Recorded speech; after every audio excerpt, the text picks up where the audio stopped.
જો મિત્રો આપણે 11મા ધોરણના 14મા ચેપ્ટર શ્વસનની થોડી પ્રાથમિક વાતો કરી અને એની પહેલી પ્રક્રિયા ગ્લાયકોલિસિસને અત્યાર સુધી સમજ્યા છીએ. એમાં આપણે એવું સમજ્યા કે શ્વસન એટલે કે રેસ્પિરેશન અને શ્વાસોચ્છ્વાસ બ્રિધિંગ એ બંને બહુ અલગ વસ્તુ છે. બ્રિધિંગ મીન્સ શ્વાસોચ્છ્વાસ એ ફક્ત પર્યાવરણ સાથે સજીવ શરીરની શ્વસન વાયુઓની એટલે કે ઓક્સિજન કાર્બન ડાયોક્સાઇડની આપલે માત્ર છે. એનાથી ઉર્જા પ્રાપ્ત નહીં થાય. ઉર્જા પ્રાપ્ત થવા માટેનું પહેલું સ્ટેપ કહેવાય, પણ ઉર્જા પ્રાપ્ત એમાંથી ના થાય. માત્ર સજીવ શરીર પોતાની આસપાસના પર્યાવરણ સાથે શ્વસન વાયુઓની આપલે કરવા માત્રથી એને ઉર્જા મળશે નહીં. એને એટલા માટે આપણે કહીએ છીએ બાહ્ય શ્વસન. બાહ્ય શ્વસન કહેતા શ્વાસોચ્છ્વાસ પૂરું થયા પછી જે અંદર ઓક્સિજન દાખલ થાય છે એની મદદથી કોષોમાં રહેલા કાર્બનિક પોષક પદાર્થનું દહન થાય, ઓક્સિડેશન થાય, એને રીતે ઉર્જા ઉત્પન્ન થાય. એને કહેવાય આંતરિક શ્વસન અથવા તો કોષીય શ્વસન. એ સાચું શ્વસન અથવા તો એમાંથી શક્તિ મુક્ત થાય તો તેને શક્તિ મુક્તિની ક્રિયા કહેવાય. એવા એ શક્તિ મુક્તિની ક્રિયાના સમીકરણને આપણે એવું સમજાવેલું કે એ સમીકરણનું પહેલું સ્ટેપ છે અને એને અંતિમ નિપજ દર્શાવતો અંતિમ સ્ટેપ છે. પણ આવું એટલા બતાવે છે કે એકી સંદર્ભે ગ્લુકોઝના 6 છે કાર્બન તૂટે નહીં, ક્રમશઃ તૂટે. એકીયારે બારે બાર કાર્બન જેવા સંકળાયેલા હાઇડ્રોજન એ તૂટે નહીં, ક્રમશઃ તૂટે અને 6 CO2ની 12 ઇલેક્ટ્રોન રૂપમાં મુક્ત થાય અને કાર્બન અને હાઇડ્રોજન વચ્ચે રહેલા જે બંધ હોય એ તૂટવાથી શક્તિ ઉત્પન્ન થાય. એડિનોસાઇન ડાયફોસ્ફેટ એડીપીમાં ફોસ્ફરસ ઉમેરાય અને એની અંદર એડિનોસાઇન ટ્રાઇફોસ્ફેટ બને, શક્તિ સંગ્રહાય. એ શક્તિ સભર સંયોજન એટીપીના રૂપમાં શક્તિ છે, ઉર્જા છે, ઉત્પન્ન થાય. વનસ્પતિ પણ શ્વસન કરે છે. ભલે એની પાસે શ્વસન અંગો આપણે જેમ સુવ્યવસ્થિત હોય નહીં, પણ એના બધા અંગો હવાના સંપર્કમાં, વાતાવરણના સંપર્કમાં, સીધી આકૃતિ છે. એની પાસે પુષ્કળ પર્ણરંધ્રો, વાયુરંધ્રો છે. શ્વસન દર એનો ઓછો છે, O2 એનો ઓછો જોઈએ. એ ઉપરાંત એને જે પ્રક્રિયા કરે પ્રકાશ સંશ્લેષણની એની અંદરથી ઉત્પન્ન થાય O2 એ પણ O2 એને મળે છે. આમ શ્વસન તો જીવ પ્રાણી માત્ર કરે, એક કોષી હોય કે અનેક કોષી સજીવ હોય. શ્વસન તો એમાં થાય ઓક્સિજનની હાજરીમાં ઝારક શ્વસન કહેતા ગ્લુકોઝનું દહન થઈ અને કાર્બનિક પદાર્થ એવા એ ગ્લુકોઝને અકાર્બનિક એવા પદાર્થ CO2 H2O આપણે મુક્ત કરીએ છીએ. આપણા ઉચ્છવાસમાં પાણીની વાળ હોય છે, આપણને ખબર છે. કાર્બન ડાયોક્સાઇડ પણ હોય એટલે એ છૂટા પડે ગ્લુકોઝ રૂપી કાર્બનિક જટિલ સ્વરૂપના પદાર્થ યા સરળ સ્વરૂપના કાર્બનિક પદાર્થના મીનવાય શક્તિ ઉત્પન્ન થાય. એવી ક્રિયા એના પેટા ઘણા તબક્કાઓ છે. એની શરૂઆતની કેટલીક ક્રિયાઓ એ કોષની અંદર થાય, એને આપણે સામૂહિક રીતે એ ક્રિયાઓના સમૂહને કહીએ છીએ ગ્લાયકોલિસિસ. લિસિસનો મતલબ તૂટવું, ગ્લાયકો મતલબ ગ્લુકોઝ. ગ્લુકોઝનું તૂટવું, બ્રેકડાઉન ઓફ ગ્લુકોઝ એ તેને કહેવાય ગ્લાયકોલિસિસ. એની અંદર જે કંઈ બનશે એ આ CO2 H2O તો નહીં હોય, કારણ કે શરૂઆતના કેટલાક સ્ટેપ છે, કેટલાક બાકીના સ્ટેપ બાકી છે. એને અંતે CO2 H2O ગ્લુકોઝ તૂટીને બનાવે તો જે વચગાળાની નિપજ બને કોષની અંદર ગ્લાયકોલિસિસ નામ છે. એ હવે ઘણા સૂત્રમાં દાખલ થાય. ત્યાં જે પ્રક્રિયા કરશે એને કહેવાય ક્રેશ ચક્ર. અને બીજી પણ એક ક્રિયા થાય electron transport system. Electron transport system, વીજાણુ પરિવહન તંત્ર. વીજાણુ પરિવહન તંત્ર એ આપણે જે સમય જોઈશું એટલે આપણે એને વિકાસ લખશું. એને અંતે CO2 H2O અને એટીપી ઉત્પન્ન થાય. ત્યાં શ્વસનની પ્રક્રિયા, ગ્લુકોઝના દહનની પ્રક્રિયા પૂરી થઈ કહેવાય. એમાંથી આપણે ગયા વખતે ગ્લાયકોલિસિસ સમજવાની શરૂઆત કરેલી. જ્યારે પણ સજીવને ઉર્જાની કે ઉષ્માની જરૂર પડે તો ગ્લુકોઝનું દહન શરૂ થાય કોષની અંદર, એને કહેવાય ગ્લાયકોલિસિસ. પણ એ શક્તિ ઉત્પન્ન કરતી શક્તિ મુક્તિ કે શક્તિ ત્યાગીની ક્રિયામાં બહારમાં શક્તિ વાપરે છે.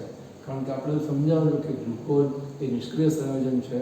એને ચયાપચય ચક્રમાં ખેંચી લાવવા માટે, ચયાપચય ચક્રમાં જૈવિક ક્રિયામાં સક્રિય બને, ખેંચી લાવવા માટે મતલબ સક્રિય બનાવવા માટે પ્રારંભમાં આપણે શક્તિ છે એ થોડી ઇન્વેસ્ટ કરવી પડે, એટલે કે આપવી પડે.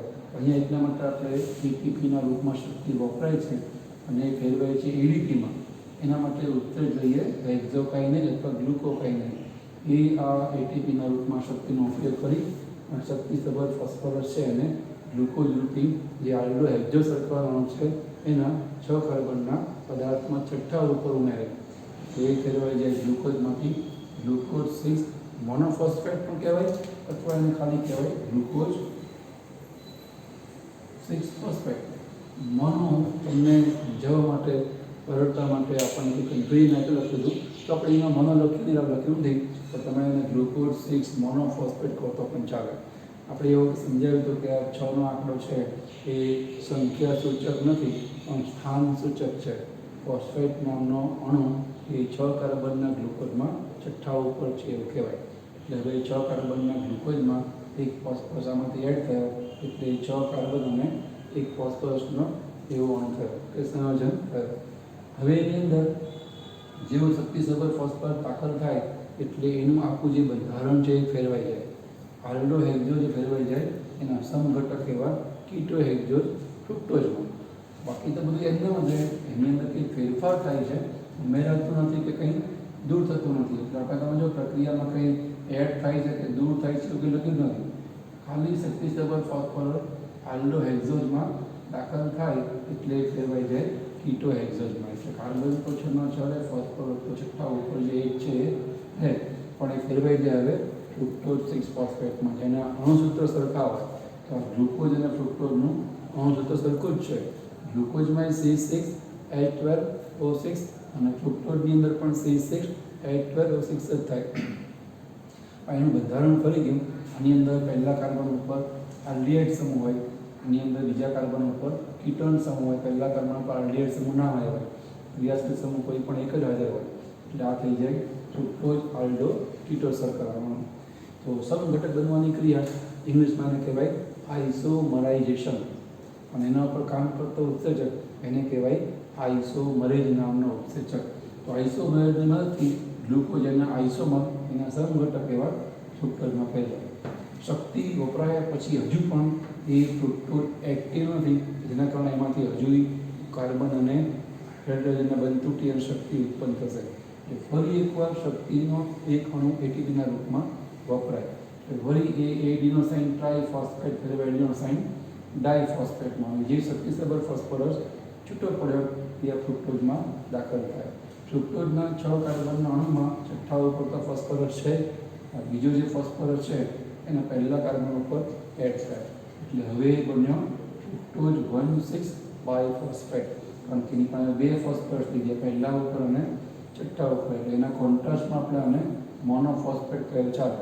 એમ તમે અહીંયા પણ જેમ ગ્લુકોઝ 6 મોનોફોસ્ફેટ કહો છો, અહીંયા પણ ફ્રુક્ટોઝ 6 મોનોફોસ્ફેટ કહી શકો. કન્ફ્યુઝન ના રહે આપણને કે ફ્રુક્ટોઝ 6 મોનોફોસ્ફેટ ફોસ્ફેટ કેટલા. આપણને ખ્યાલ આવી જાય કે મોનોફોસ્ફેટ છે એટલે એક જ હોય ને. એટલે આપણા 6નો આંકડો છે એ સ્થાન સૂચવે છે કે ફ્રુક્ટોઝ 6 મોનોફોસ્ફેટ ફોસ્ફરસ ફ્રુક્ટોઝના છઠ્ઠા કાર્બન ઉપર છે. ખ્યાલ આવે પણ આપણે એમના કીધું બુકમાં મોનો શબ્દનો ઉપયોગ કર્યો નહીં. 2 ફોસ્ફરસ ભેગા મળે ડાઈનો કે બાઈનો ઉપયોગ કર્યો એટલે આપણે એને કહીએ છીએ ફ્રુક્ટોઝ 1,6 બાયફોસ્ફેટ. હવે જેવો શક્તિસભર ફોસ્ફરસનો બીજો અણુ દાખલ થાય ને એટલે હવે ફ્રુક્ટોઝ તૂટશે. હવે ક્યાંય છેક સુધી શક્તિ ઉમેરવાની કે વાપરવાની જરૂર નહીં પડે. હવે આપણને એટીપીના રૂપમાં શક્તિ છે આપશે. તો પહેલી વાર 6 કાર્બનનો આ ફ્રુક્ટોઝના રૂપમાં જે કાર્બોહાઈડ્રેટ છે પોષક પદાર્થ તૂટશે અને એ 3 કાર્બનના 2 ટુકડાઓમાં છૂટો પડી જાય. અને એમાં જે 2 ફોસ્ફરસ છે એ પણ 2માં એક ફોસ્ફરસ વહેંચાઈ જાય. જો 6 કાર્બનના બધા પદાર્થને આપણે હેક્ઝોન કહેતા હોઈએ તો 3 કાર્બન જે 2 ટુકડાઓ બને એમાંથી 6 કાર્બનના ફ્રુક્ટોઝમાંથી બને ટ્રાયલ્સ કહેવાય. અહીંયા જેમ એક આલ્ડો હેક્ઝોન ને કીટો હેક્ઝોન છે, અહીંયા પણ જે 2 ટ્રાયલ બનશે એ પૈકી એક આલ્ડો ટ્રાયલ બનશે ને એક કીટો ટ્રાયલ બનશે. તમે અગાઉ શીખ્યા હોઈએ 9મા પાઠમાં તમે શીખશો આગળ ઉપર કે જે 3 કાર્બન એક પદાર્થ બને છે એક પદાર્થ એ છે આલ્ડો ટ્રાયલ્સ PGAL. બુકમાં નામ જે લખતું નથી, તમારે કદાચ તમારી જોડે બુક ખોલીને બેઠા હશો, નામ ખોલીને બેઠા હોય તો વિડીયો સ્ટોપ કરીને ટેક્સ્ટબુક જો ખોલીને જો હું નામ બધા લખતું નથી આપણો ટાઈમ બચે એટલે. એનું નામ છે ફોસ્ફોગ્લિસરાલ્ડિહાઇડ. ફોસ્ફોગ્લિસરોલ AL નો મતલબ આલ્ડીહાઇડ. ફોસ્ફોગ્લિસરાલ્ડિહાઇડ એ 3 કાર્બન ને એક ફોસ્ફરસનો આલ્ડો ટ્રાયલ છે. બીજો બને એ છે આની જેમ 3 કાર્બન એક ફોસ્ફરસનો પણ કીટો ડ્રાઈવ છે. એનું નામ છે DHAP. એનું આપણને પણ ટેક્સ્ટબુકમાં આપણને આપી જ છે અને આને આપણે 13મા પાઠમાં પણ જોયું. તેનું નામ છે 9મા પાઠમાં તમે શીખ્યા હશો, આગળ પર શીખશો, ડાયહાઇડ્રોક્સી એસિટોન ફોસ્ફેટ. ડાયહાઇડ્રોક્સી એસિટોન ફોસ્ફેટ એ કીટો ડ્રાઈવ છે. એમાં કીટોન સમૂહ હોય. આમાં રેડિયસ કે બેનું સૂત્ર સરખું, અણુસૂત્ર C3 ટાયોલ છે એટલે 3 કાર્બન હોય તો C3H6O3. BgAl હોય કે DHAP બંનેનું અણુસૂત્ર સરખું જ રહે, C3H6O3. ફોસ્ફરસમાં રહે એક હાઇડ્રોજન ના હોય, H5 ને P આવે. આપણે સમજૂતી સરળતા ખાતર લખીએ છીએ એ બેનું અણુસૂત્ર સરખું છે પણ આની ગ્લુકોઝ ને ફ્રુક્ટોઝની જેમ હોય. આમાં આલ્ડિહાઇડ સમૂહ હોય પહેલા કાર્બન ઉપર, અહીંયા પહેલા કાર્બન પર આલ્ડિહાઇડ સમૂહ ના હોય, બીજા કાર્બન ઉપર કીટોન સમૂહ હોય. કીટોન સમૂહ હોય તો હંમેશા બીજા કાર્બન ઉપર હોય, આલ્ડિહાઇડ સમૂહ હોય તો હંમેશા પહેલા કાર્બન ઉપર હોય. પણ કહેવાનું એ કે અહીંયા આવા બે પ્રકારના ટ્રાયોલ આલ્ડો અને કીટો એ બને છે. આ આલ્ડોલિક નામના ઉત્સેચકમાંથી હવે આ 6 કાર્બનનો અને 2 ફોસ્ફરસનો કીટો એક તૂટે. અહીંયા હવે પ્રશ્ન એ છે કે પ્રક્રિયા કોષની અંદર ગ્લુકોઝ રૂપે છૂટવાઈ થઈ રહી છે એ હવે અહીંથી છે ને આ PGAL થી તે આગળ ચાલશે, અહીંથી આગળ ચાલશે નહીં. એવું ઘણીવાર આપણને કારણ તરીકે પૂછાય છે કે ગ્લાયકોલિસિસની ક્રિયા એ PGAL થી આગળ વધે છે પણ DHAP થી આગળ વધતી નથી. તો એનું કારણ શું છે? ડાયહાઇડ્રોક્સી એસિટોન ફોસ્ફેટ એની પ્રક્રિયા આગળ નહીં વધે. તો એનું મોસ્ટ સિમ્પલ રીઝન આપી શકાય. જ્યારે કોઈ પદાર્થ કે આપણા શરીરમાં પ્રક્રિયા ન પામે એનો મતલબ એવો થાય કે એ પદાર્થ ઉપર અસર કરતા ઉત્સેચકો આપણા શરીરમાં કે જે તે સજીવ શરીરમાં હાજર નથી. આપણે ઘાસ પચાવી શકીએ નહીં. તૃણહારીઓ, ગાય ભેંસ ઘાસ પચાવી શકે છે. એનું કારણ ઘાસ એટલે વનસ્પતિ, એની કોષ દિવાલમાં રહેલો પોલિસેકેરાઇડ સેલ્યુલોઝ, એને પચાવવાનો ઉત્સેચક સેલ્યુલેઝ એ એમની પાસે છે. એ સેલ્યુલેઝ આપણી પાસે કે સિંહ પાસે નથી. એટલે આપણે ભલે એવું કહીએ કે સિંહ મરી જાય તો એ ખડ ના ખાય, સિંહ કહેવાય એમ, એ મરી જાય તો ખડ ના ખાય, એ શિકાર કરે એમ. એવું નથી. સિંહ ખાઈ શકતો નથી એટલે ઘાસ ખાતો નથી, એ બચાવી શકતો નથી એટલે તો કે શું દોડે ને પોતાનો જીવ જોખમમાં મૂકે. કારણ કે ઘણી વખત સિંહને ભાગવું પડે. આપણે એમેઝોનમાં ડિસ્કવરીમાં બતાવે છે પાસમાં શિકાર કરવા જનારો હિંસક પશુને પણ ઉપર ભાગવું પડે.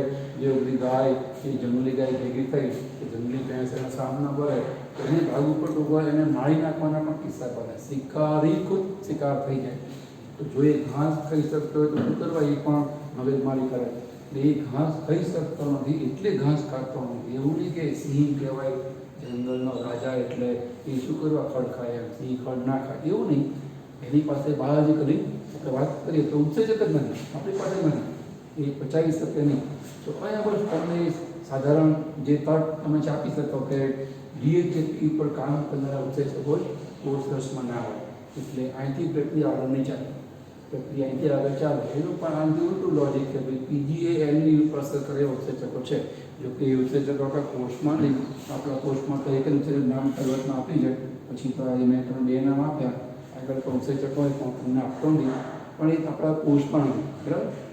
ટૂંકમાં PGALની ઉપર કામ કરનારા ઉત્સેચકો એ કોષની અંદર હોય માટે ગ્લાયકોલિસિસની પ્રક્રિયા PGAL થી આગળ ચાલશે પણ DHAP પર અસર કરનારા ઉત્સેચકો એ આપણા કોષની અંદર હોય નહીં માટે પ્રક્રિયા ત્યાંથી આગળ ચાલશે. એટલે થાય શું?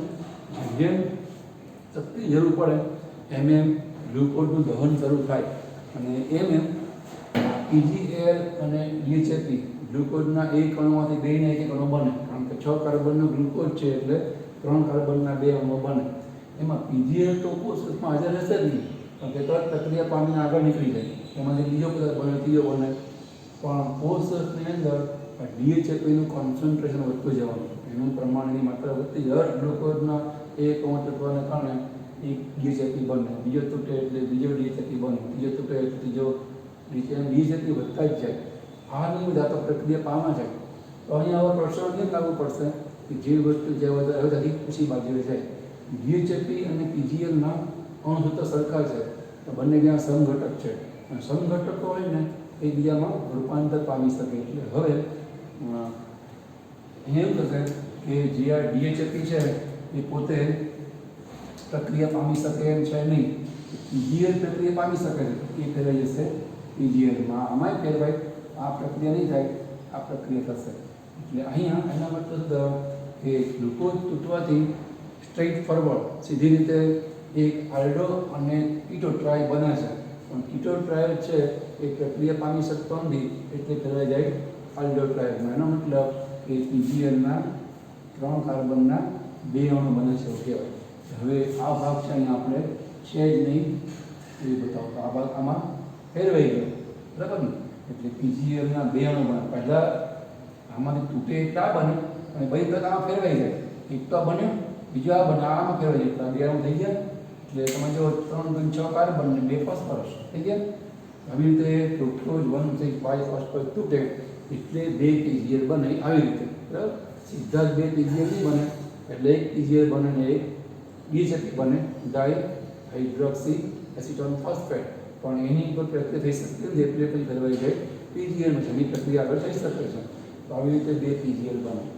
આ PGL ને PGAL કહેવું એના કરતાં BH3PGL કહેવું વધારે યોગ્ય કહેવાય. કારણ કે તમે આવું બોલો ફોસ્ફોગ્લિસરાલ્ડિહાઇડ, તમે આલ્ડો ટ્રાયોડનું નામ બોલે એવું સામાન્ય વ્યક્તિને ખબર પડે. અને એમાં ફોસ્ફોગ્લિસરાલ્ડિહાઇડ બોલો, એટલું ગ્લિસરાલ્ડિહાઇડ મતલબ આલ્ડો ટ્રાયોડ, એમાં તમે ફોસ્ફોગ્લિસરાલ્ડિહાઇડ બોલો એનો મતલબ એવો થાય કે ફોસ્ફરસયુક્ત આલ્ડો ટ્રાયોડ. 3 કાર્બનના આલ્ડિહાઇડયુક્ત ટ્રાયોડ સરખામાં એક ફોસ્ફરસ છે, ફોસ્ફોગ્લિસરાલ્ડિહાઇડનો મતલબ. પણ એ 3 કાર્બનમાં કયા કાર્બન નંબર ઉપર છે, પહેલા, બીજા કે ત્રીજા, એ ખ્યાલ નહીં આવે. એટલે આપણે વધારે સ્પેસિફિક ચોક્કસ નામ આપવા માટે આપણે અહીંયા 3PGLની જગ્યાએ PGL જગ્યાએ 3PGL લખીએ છીએ. ફરી તમારું ધ્યાન દોરું છું, આ 3નો આંકડો એ સ્થાન સૂચક છે, સંખ્યા સૂચક નથી. સંખ્યા સૂચક આંકડો એ આપણે મલ્ટીપ્લાય કરી લખીએ જ છીએ, બરાબર? એને આપણે જો લખીએ મલ્ટીપ્લાય, એક ગ્લુકોઝમાં 1 અણુ એટલે PGLના 2 અણુ, ગ્લુકોઝમાં 6 કાર્બન છે, આમાં 3 કાર્બન છે, એટલે એવા 2 અણુ ઉત્પન્ન થાય. એટલે આ મલ્ટીપ્લાયવાળો આંકડો એ સંખ્યા દર્શાવે છે. આગળનો આંકડો છે એ 3 ફોસ્ફર બોલો, એ ફોસ્ફરસનું ત્રીજા નંબરના કાર્બન ઉપર છે એવું સ્થાન દર્શાવે છે. એટલે 3 ફોસ્ફોગ્લિસરાલ્ડિહાઇડ કેવું એટલું PGL કેવું કરતાં વધારે સ્પષ્ટ કહેવાય. તમે એમાં સ્પષ્ટપણે બતાવો 3PGL કહીને કે 3 કાર્બનના આલ્ડિહાઇડયુક્ત ટ્રાયોડમાં ત્રીજા કાર્બન ઉપર ફોસ્ફરસ છે, એટલે આપણે 3PGL લખીએ છીએ. હવે એની અંદર એકેસની અંદર 2 ફેરફાર થશે. પહેલો ફેરફાર તો થશે કે એની અંદર અકાર્બનિક ફોસ્ફરસ એડ થશે, એટલે આપણે એને IP વડે બતાવીએ છીએ. IP નો મતલબ થાય ઇનઓર્ગેનિક ફોસ્ફરસ, અને ઇનઓર્ગેનિક ફોસ્ફરસ તરીકે અહીંયા H3PO4 એનું આખું નામ ફોસ્ફોરિક એસિડના રૂપમાં એમાં ફોસ્ફરસ એડ થાય. તમે જો ફોસ્ફરસ તો અહીંયા એડ થાય છે, પણ આ જે એડિનોસાઇન ટ્રાઇફોસ્ફેટ છે એ કાર્બનિક પદાર્થ છે, કારણ કે એની અંદર રિબોઝ શર્કરા હોય, રિબોઝ શર્કરા એ પ્યોર કાર્બોદિત કે કાર્બોહાઈડ્રેટ્સ છે. એટલે આ પદાર્થ દેખાય છે તેમાં આપણને ક્યાંય કાર્બન દેખાતો નથી, એટલે એને અકાર્બનિક પદાર્થ કહેવાય. અને H3PO4 ફોસ્ફોરિક એસિડના રૂપમાં ફોસ્ફરસ આ 3PGLમાં એડ થાય, એટલે અકાર્બનિક ફોસ્ફર એડ થાય છે. એવું બતાવવાનો હેતુ એ છે કે શક્તિના ફેરફારના રૂપમાં અહીંયા ફોસ્ફરસ એડ થતો નથી, પણ અકાર્બનિક ફોસ્ફરસ એડ થાય કે કાર્બનિક પદાર્થમાંથી ફોસ્ફરસ એડ થાય, ફોસ્ફરસ એડ થાય છે. એટલે અહીંથી આટલી સુધીની ક્રિયા છે ને એને આપણે ગ્લાયકોલિસિસ આટલી ક્રિયા છે એને આપણે કહીએ છીએ, આટલી ક્રિયાને કહેવાય ફોસ્ફોરાયલેશન. આ ઇંગ્લિશ નામ કહેવાય, ગુજરાતીમાં એને કહેવાય ફોસ્ફોરીકરણ. કારણ કે આપણે સતત જોઈ રહ્યા છીએ કે ફોસ્ફરસ એડ થાય છે 2 વાર ATPમાંથી અને 1 વાર અકાર્બનિક પદાર્થ એવા ફોસ્ફોરિક એસિડમાંથી ફોસ્ફરસ એડ થાય છે. આ પદાર્થો ઉપલબ્ધ હોય કોષની અંદર ફોસ્ફોરિક એસિડ છે એ રૂપમાં એડ થાય. એટલે શું થાય, એની અંદર ત્રીજા કાર્બન ઉપર તો ફોસ્ફરસ છે, 3 કાર્બનના 2 અણુ ફોસ્ફોગ્લિસરાલ્ડિહાઇડના છે, એમાં ત્રીજા ઉપર એક ફોસ્ફર ઓલરેડી હાજર છે, એમાં હવે નવો ફોસ્ફરસ આવે પહેલા ઉપર એડ થાય. સેમ એના જેવું જ છે. છઠ્ઠા ઉપર તો ફોસ્ફર હતો જ છેલ્લા કાર્બન ઉપર. અહીંયા હેક્ઝો છે છઠ્ઠો છેલ્લો કહેવાય, ટ્રાયો છે ત્રીજો છેલ્લો કહેવાય. બીજો જે ઉત્પન્ન એડ થાય ને એ પહેલા ઉપર એડ થાય. અહીંયા પણ બીજો જે ફોસ્ફર એડ થયો એ પહેલા ઉપર એડ થાય. એટલે હવે 1 3 થઈ ગયા છે. અને હવે ખાલી ફોસ્ફર નહીં લાગે, બાય ફોસ્ફર લાગે. 1 3 બાય ફોસ્ફર લાગશે.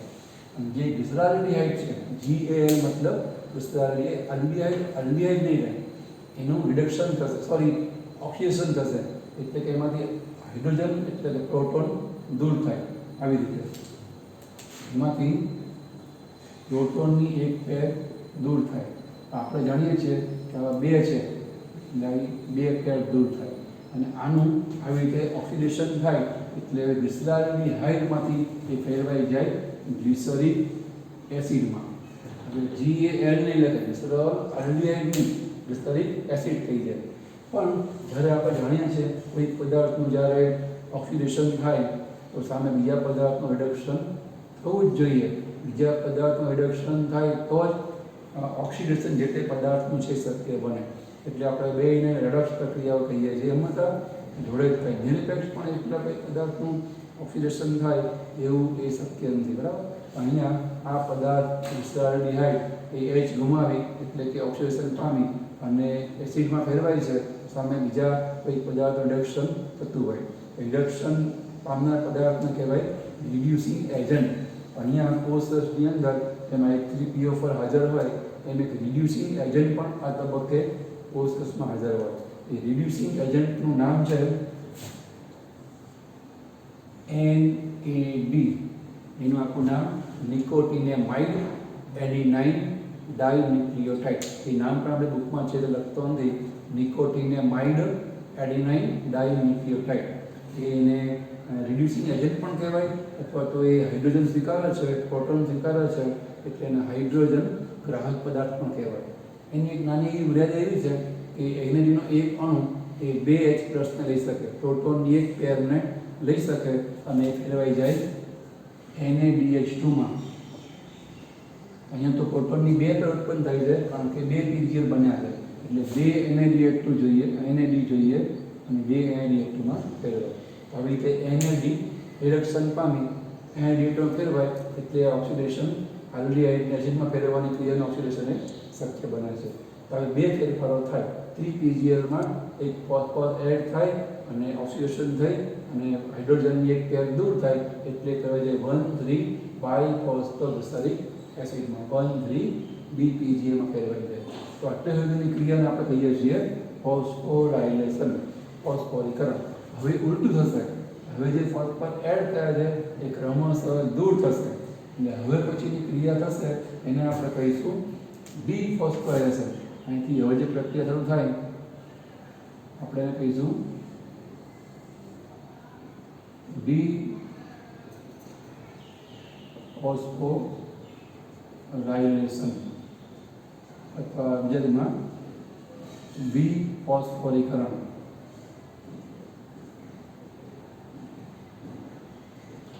વિફોસ્ફોરીકરણ અથવા ડિફોસ્ફોરાયલેશનમાં ફોસ્ફર દૂર થશે. તો અહીંયા સૌથી પહેલા કાર્બનનો ફોસ્ફર દૂર થશે કારણ કે છેલ્લે એડ થયો ને કે નળાકારમાં તમે ટેનિસ બોલ નાખો, નળાકાર પાત્ર ટેનિસ બોલ નાખો તો છેલ્લે નાખ્યો હોય ને એ પહેલાં દૂર થાય. છેલ્લે નાખ્યો હોય ઉપર પર એ દૂર થાય. જે પહેલાં નાખ્યો હોય તળિયે છે એ તો કઈ દૂર થાય. બધા પહેલાં કાઢો ત્યારે જે પહેલાં નાખ્યો હોય છેલ્લે નીકળે અને જે છેલ્લે નાખ્યો હોય ને પહેલાં નીકળે. અહીંયા પણ એ એવું કંઈક લોજિક કે જે પહેલાં દૂર થાય ફોસ્ફર છેલ્લે એડ થયો હોય.